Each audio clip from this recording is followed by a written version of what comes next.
सकते हैं, धरातल पे उतर के देखिए, आपके पैरों तले से जमीन खसक जाएगी कि अभी हमें कितना काम करना शेष है। लेकिन इन सब के लिए हम कहाँ से लाएंगे इतनी बड़ी पूंजी, इतना बड़ा संसाधन? उसके लिए एक ही रास्ता है, शिक्षा। और डिजिटल क्रांति के माध्यम से शिक्षा अब इतनी सरल हो गई है कि हम पटना में बैठ के पढ़ाते हैं तो बुंदेलखंड का बच्चा अपने मोबाइल में उसे पढ़ लेता है। ये है क्रांति। आप सारे विद्यार्थियों को कहते हैं कि आपके लिए बाधा नहीं बनेगी, हम निरंतर कोशिश कर रहे होते हैं। जैसे आईएएस की परीक्षा में पहले फीस 2-2.5 लाख हुआ करती थी, तो 2-2.5 लाख रुपया फीस वही दे सकता था जिसके घर में अमीरी हो, अमीर हो। अरे जो अमीर बन के डीएम बन गया, जिसने गरीबी नहीं देखी, क्या खाक गरीबी दूर करेगा वो?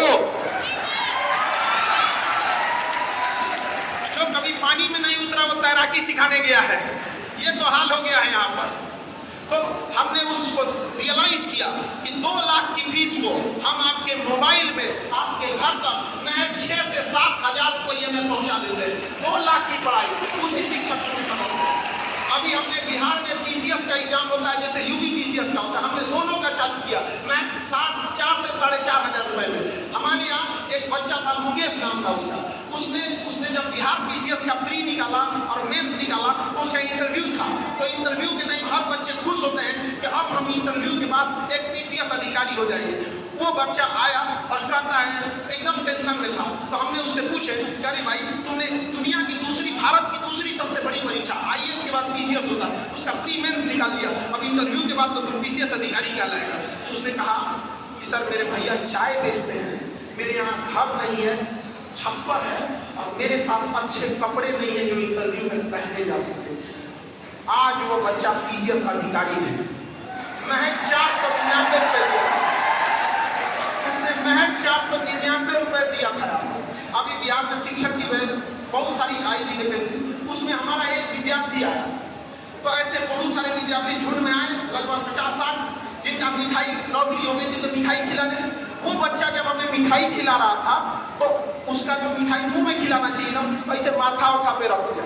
तो हमको भीड़ में नहीं समझ पाए। फिर हम देखें वो बच्चा 100% आंखों से नहीं देख सकता था, पूरी तरह से नेत्रविहीन था, और वह एग्जाम निकालकर आज पटना के पास एक छोटा जगह है बिहटा, वहां पर आज सरकारी अफसर बन के बैठा हुआ है। तो ये हाल होता है, ये ताकत है शिक्षा की। हम आज से पूछते हैं, क्या कोई चीज बिना शिक्षा की उस अंधे की आंख नहीं लौटा सकते, लेकिन उसे जीने का सहारा बना कि नहीं बना? अब आप अपने से पूछिए, क्या आप इतना भी असहाय हैं? क्या आपकी समस्या इतनी हो चुकी है? नहीं, आपके सामने इससे छोटी छोटी समस्या है, लेकिन समस्या से भागना नहीं है, उसे संघर्ष करना है, आपको लड़ना है। यह सोच के कि हमें लड़ने के लिए दिया गया है। जो लड़ रहा होता है उसके आने वाली पीढ़ियां उसका फल भोगती है। भगत सिंह, राजगुरु, सुखदेव, सुभाष चंद्र बोस, महात्मा गांधी, सरदार पटेल लड़े थे, और उनके लड़ाई का मतलब होता है जो हमें यह सुंदर सा देश देखने को मिलता है। तो यह पीढ़ी लड़ने वाली पीढ़ी है। लड़की या लड़का सबको लड़ना पड़ेगा, और बलिदान उस समय अंग्रेजों के सामने दिया गया था, आज हमें बलिदान देना पड़ेगा जाति पात से, धर्म से, अपने ऊंच नीच के व्यवहार से, लड़का लड़की में भेदभाव से, ये सारे झूठ फरेब से। और तब हमारे आने वाली पीढ़ियां जब आएगी तो फिर यह देश या वही भूमि का टुकड़ा वापस सोने की चिड़िया कहलाएगा, और सारे देश में खुशहाली आएगी। जब तक इस देश में आंसू की एक बूंद है, भारत माँ का सपना अधूरा है। याद रखिए, यह देश एक ऐसा देश है जो केवल भूमि का टुकड़ा नहीं है। ये देश में सब लोग अपने देश कहते हैं, हम इसे अपनी माँ कहते हैं। और जब बच्चे की औलाद की आंख में आंसू होती है, माँ कभी खुश नहीं रह सकती है। आज हमारे देश में कितनी भूखमरी और गरीबी है, आप सब देख रहे होंगे।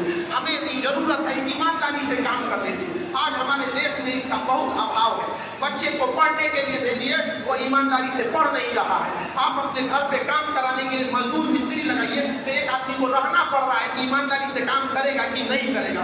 आप सामान खरीदने जाइए तो आपको टेंशन है कि ईमानदारी से क्वालिटी अच्छा दिया है कि नहीं दिया है। आप सोना खरीदने जाइए, आपको ईमानदारी पे शक हो रहा होता है। ये वही देश है ना जहाँ वाणी की इतना महत्व होता था, जहाँ कहा जाता था कि प्राण जाए पर वचन न जाए। आज हमारे देश में बताइए ईमानदारी का कितना अभाव है। सक्सेस इंसान को कभी उसके काम के लिए टोकना नहीं पड़ता है। यदि आपको टोकना पड़ रहा है कि अपना काम समय पे करो, अपना काम ईमानदारी से करो, अपना काम में एकदम दिलचस्पी दिखाओ, जितना रुपए मिल रहा है उससे ज्यादा का काम करके दिखाओ, तो वह व्यक्ति आगे नहीं बढ़ता है। जो भी व्यक्ति आगे बढ़ा है वो डिसिप्लिन रहा है। हमें हमारे कर्तव्य का पालन करना होगा। यदि हम शिक्षक हैं तो हमारा कर्तव्य है कि हम व्यवसायी नहीं है, मिनिमम फी में बेहतरीन शिक्षा देना। आप विद्यार्थी हैं, आपका कर्तव्य है कि माँ बाप ने आपको पैसे दिए हैं तो आप यहाँ उसका सदुपयोग करके पढ़िए। व्यवसायी हैं तो ईमानदारी से गुणवत्ता का काम करना पड़ेगा। तो किसी एक चीज को बदलने से देश नहीं बदलता है। देश बदलेगा जब हम 140 करोड़ लोग अपनी जिम्मेदारियों को समझेंगे, तब इस 140 करोड़ का लोग का देश बदलेगा। वरना एक दो लोगों के चाहने से इतना बड़ा देश नहीं बदल सकता। वरना चाहने वाला कौन राज्य का मुख्यमंत्री चाहेगा कि उसका राज्य पीछे हो? कौन देश का प्रधानमंत्री चाहता हो कि उसका देश पीछे हो? कोई राज्य चाहेगा कि उसका राज्य पीछे हो? कौन डीएम बैठ के चाहता होगा कि उसका जिला पीछे हो? कौन सा विधायक चाहता होगा कि उसका विधानसभा पीछे हो? इवन कौन सा प्रधान या मुखिया चाहता होगा उसका गांव पीछे हो? कोई आगे नहीं बढ़ पा रहा है। क्यों? क्योंकि उसे लगता है कि अकेले खींच सकते हैं। ऐसा नहीं होता है। ट्रेन में जब ब्रेक लगता है तो हर एक बॉगी में ब्रेक लगता है, और जब आगे बढ़ना होता है तो सबसे छोड़ाना पड़ता है। क्योंकि जब बड़ी चीजें चलती हैं तो सामूहिक चीजों की जिम्मेदारी बनती है। अगर आप दूर तक अगर आप जल्दी पहुंचना चाहते हैं तो अकेले दौड़ जाइए, लेकिन जब दूर तक जाना चाहते हैं तो साथ चलना पड़ेगा।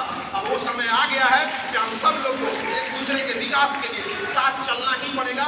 चाहे लड़का लड़की, ऊंच नीच, सारी चीजों का भेदभाव मिटाकर। और हमेशा याद रखिएगा, तकनीक